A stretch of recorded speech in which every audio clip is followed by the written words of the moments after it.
Jama'a masu kallon Africa TV barkanku da wannan lokaci. Barkanku da sake saduwa da mu a ci gaba da shirinmu na Africa Tech. Idan mai kallo bai manta ba, a satin da ya gabata muna bayani ne akan motherboard. Inda a wannan sati za mu ci gaba da bayani akan motherboard da abubuwan da shi motherboard din ya kunsa. Tare da ni injiniya Bashir Idris Bashtech. Idan mai kallo bai manta ba, mun yi bayani akan waɗansu daga cikin abubuwa da ke kan motherboard ɗin kamar yadda muke gani a yanzu. Inda muka ce akwai CPU socket, akwai irin su AGP slot, akwai irin su memory slot, akwai su capacitor da dai sauransu. To akan motherboard ɗin nan dai, in mutum mai kallo zai lura da kyau, zai ga akwai ramuka. Wa'annan ana kiransu screw hole, ma'ana wasu ramuka ne da tunda akan kesin za a sa, kuma ana so ne ya zauna a cikin shi kesin din. To kaga dole za a yi ramukan da za a iya screwing dinsa, amfani da ma'ana notittika wanda za a daure shi wannan motherboard din da kuma wannan kesin din. To wa'annan ramukan da muke gani su ne ramukan da ake kira screw hole, ramukan da ake ɗaura notittika, kuma za ka ga alama an musu wani sa musu wani golden color haka, domin kar shi wannan board ɗin da kake gani a jikinsa akwai waɗansu zane-zane wanda in ka lura da kyau za ka ga wani zane. Wayannan zanen ba zane ba ne kawai aka yi dan ado, bosses ne. In muka ce bosses, wani hanyoyin wuta ne, hanyoyin da saƙo yake isa daga wani guri zuwa wani guri. Dukkanin wa'innan saƙonnin na wa'innan abubuwan to suna haɗuwa da junansu su ba da wani abu da ake so a bayar. To maimakon a sassanya wayoyi ko wa'insu abubuwa can gefe da zai zama wurin ya yi babu kyan gani, sai aka yi su a jikin shi wannan motherboard ɗin, aka manna su a jiki ta yadda kai in ba ka sani ba ma za ka ɗauka kawai zane ne.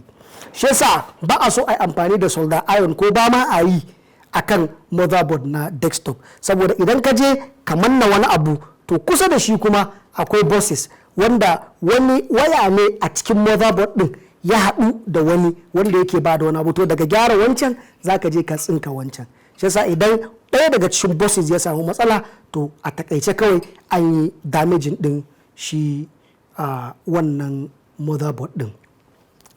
A wannan da abubuwa da yawa kamar yadda muka yi bayani. Ɗaya daga cikin abubuwa da ake jonawa shi wannan motherboard ɗin, sai mu ɗauko misali hard disk ɗinmu, sannan kuma mu ɗauko SATA cable. Wannan shine hard disk, kuma wannan SATA hard disk kenan. So da mun ce ai shi SATA yana zuwa ne da ɗan faɗi kaɗan, sannan kuma IDE yana zuwa ne da pin a jikinsa. To don mai kallo zai lura, zai ga a jikin wannan hard disk ɗin akwai ramuka guda biyu.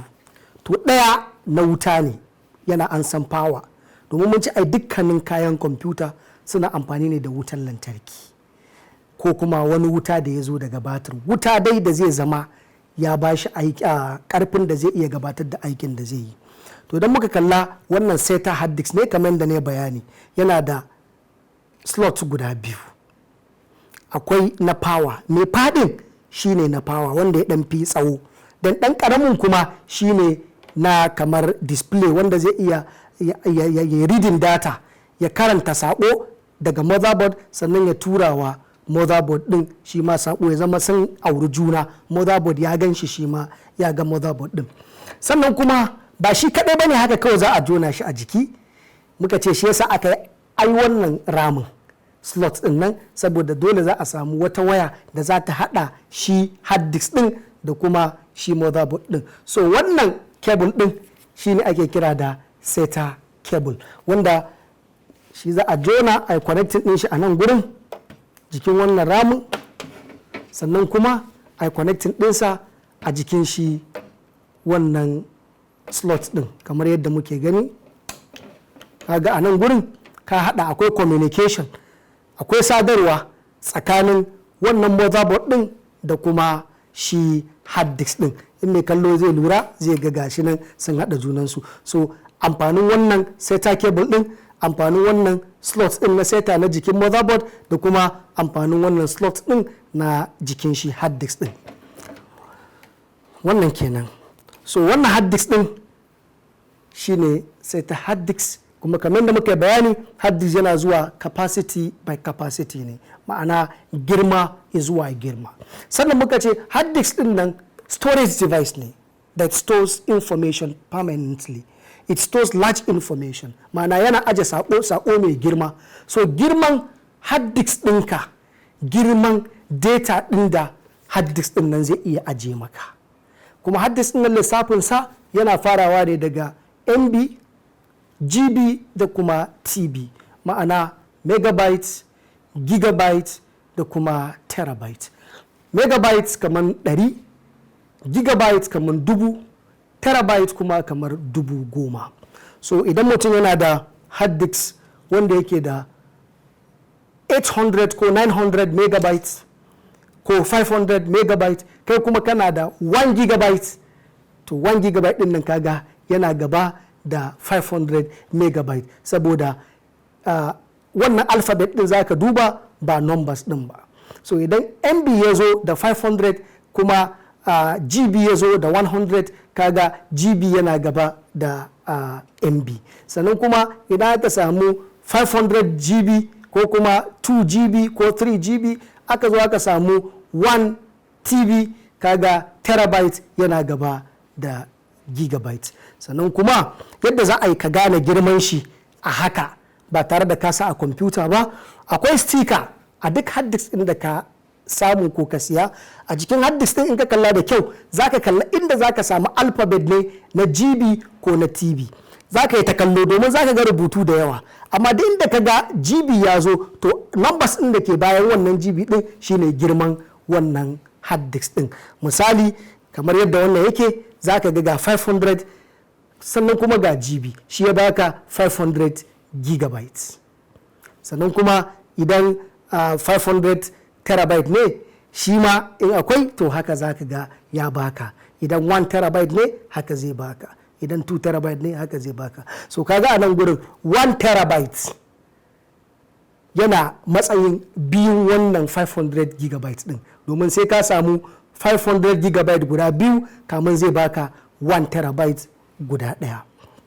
Wannan kenan, kuma haka shi wannan hard disk din yake. Sannan a cikin wannan hard disk din akwai abubuwa da ma'ana ya kunsa shi kansa hard disk din nan, ya kunshi abubuwa da dama. Akwai wasu abubuwa guda 4 waɗanda su ne suka haɗu suka bamu shi wannan hard disk din. Idan ka kwance cikinsa za ka ga akwai abin da yake taimakawa wurin rike maka saƙo, domin duk datan da kasa ya zauna a cikin hard disk din nan to yana da abin da ke rike shi. Wannan na farko abin da ke jikinsa casing ne, kamar yadda muka ce shi kansa system unit din nan yana da casing, to haka shi ma din wannan yana da casing dinsa, wanda casing din nan shine ya rufe wa'annan abubuwan guda 4 da ma'ana suke cikinsa. Wanda shi wannan plata din yana nan a ciki kamar CD-ROM za a gan shi ne haske mai kyalli, wanda a cikinsa ne yake aje data din.